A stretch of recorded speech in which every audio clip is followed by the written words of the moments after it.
Islamic banking currently only accounts for less than 1% of the total global banking industry.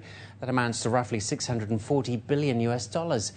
And yet it's always making the news and being written about and talked about. In a moment, we'll try to find the answer to that. First, though, the world has been awash lately with stories of who to blame for the credit crisis and why the extent of it was not foreseen. Now that talk has turned to when it will end and how different the world will be after people take stock and analyse the lessons learned. Well, our guest on Inside Business today, via video phone from Cambridge in England, is Joe Divaana, who is Managing Director of Maris Strategies Limited. And Joe is also author of A New Financial Dawn, The Rise of Islamic Finance, which is going to be published soon.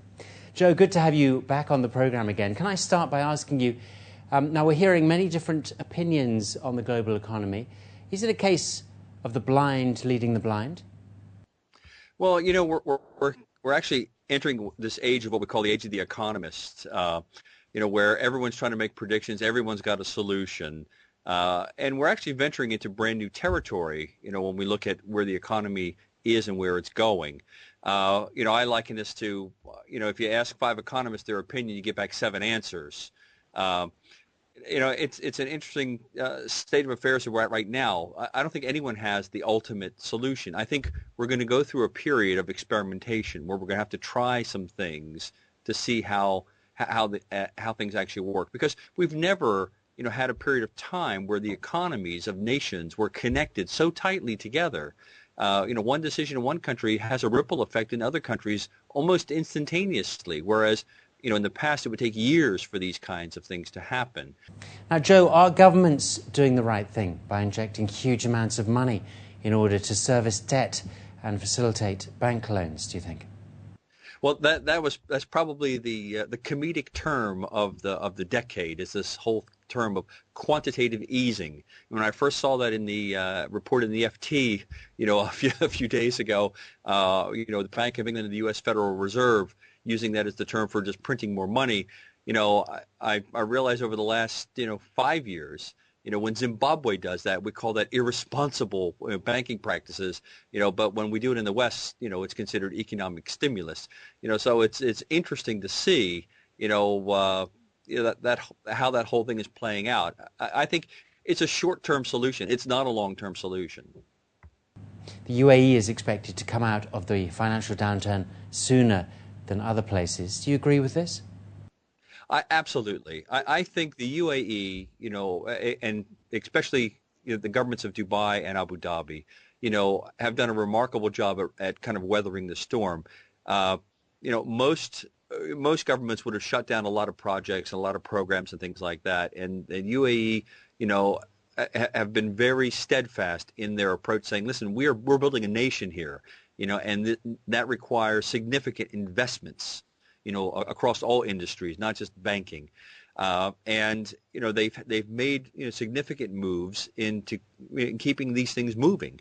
Now, what lessons have been learned in the past 8 months, and will the financial world ever be the same again, do you think? I don't think the financial world will ever go back to the way it was. I think we've basically passed a gate.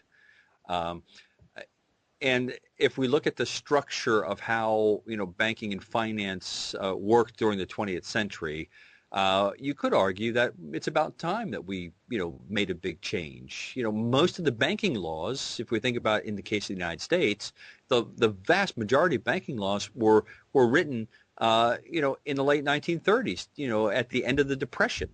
And they haven't been revisited to any great dimension, you know, in basically 60 years.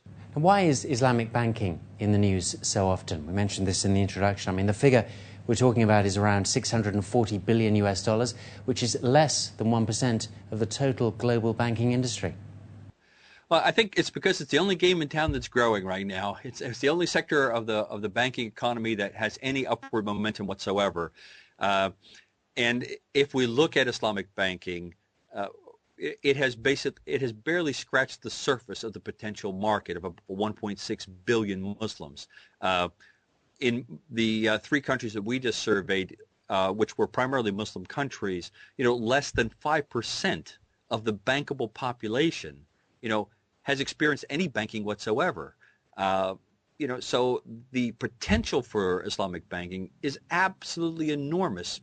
Now, why are banks in the Middle East doing so much innovation when other banks are reducing their spending on technology? Banks in the Middle East and to some extent parts of Africa are seeing a unique opportunity for them to kind of leapfrog their Western counterparts.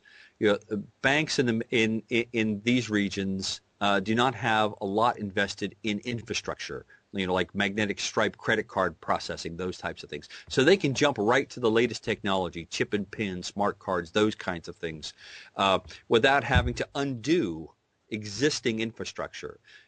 And with technology vendors, needing sales, and there's lots of deals to be done out there today, that sort of puts Middle Eastern banks in the driver's seat, saying, okay, let's do some experiments. Let's understand how to provide the highest quality banking services to our customers, because right now we can afford it, and the price of technology allows us to do those things. Okay, well, Joe Divaana, that's where we'll leave it for now. On the line there today from Cambridge via video phone. Many thanks once again for your time. Thank you.